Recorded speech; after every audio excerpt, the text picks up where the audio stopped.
What's good, people?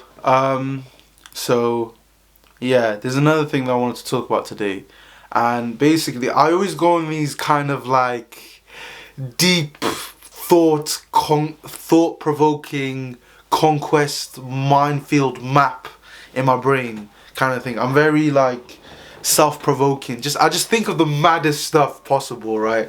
Things that don't even exist, and I just think about it.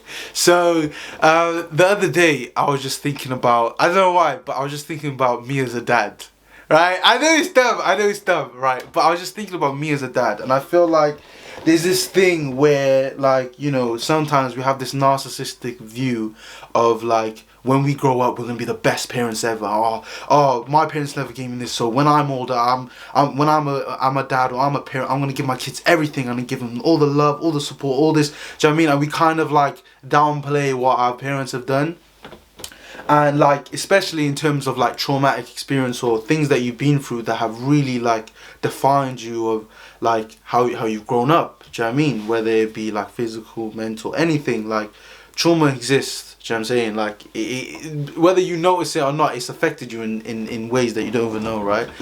And, you know, it got me thinking, right? Now, this is a mad thing, isn't it? This is a mad shit. But it got me thinking, even if I raise my kids, right, to be in the best environment, the best education, the best everything, like their friends, family, everything's perfect, right? They will still experience trauma.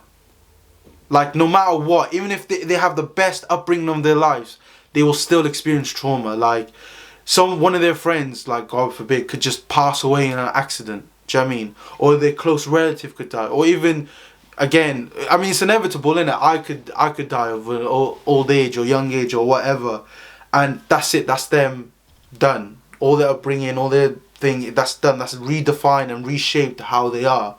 And it just got me thinking, like, well, that can't be it. Like, what? So, depending on the trauma, depends how good they are and how well they'll be in their life.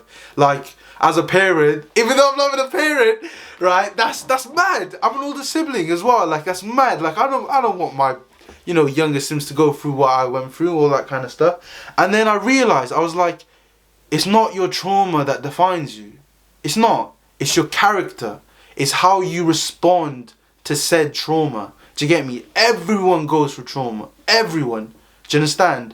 But it's your character and how you react to that trauma. Do you know what I mean? So I'll give you an example. Let's say there's a family and then there's a dad, and the dad's an alcoholic. You've probably seen this picture somewhere. The dad's an alcoholic, right? And there's two sons. One son will be resentful at the dad and be like, oh, he wasn't there for us, he's an alcoholic and he does all this and whatever, naturally leading him to the alcohol abuse or drug abuse or whatever, and naturally being like him. The other one will see that and be like, I know what that does to a person. That's gonna lead me to self-destruct. I'm gonna take it this way. Do you know what I mean? And it's like, I'm gonna help myself.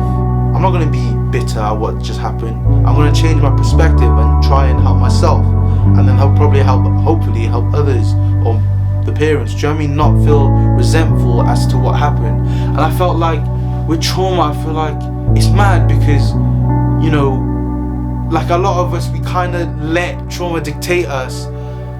And it's like, but we can dictate how that trauma affects us. We don't realize that we're actually in control. Do you know what I mean? And it's like, again, it's mad because I'm talking about kids and I don't have kids. But it's like, when I have kids, I want to be able to instill mentality in them, because your mentality is what dictates how you react to certain situations. Are you resentful? Are you angry? Are you happy that it happened the way it did happen, because it made you the person that you are today? And it's like, for all the crap that I've been through in my life, and probably more crap that I'm gonna go through in terms of, you know, opportunities and whatnot, I will be grateful that it's happened, because it will not define me, but it will help me grow. Do you know what I mean? But yeah, it's just another mad thing. Yeah, again, the top line to take away from this is that your trauma doesn't define you. Yeah, it doesn't. Your character does. How you respond to that trauma. Do you know what I mean? You have the power to decide if that affects you in a negative or positive light.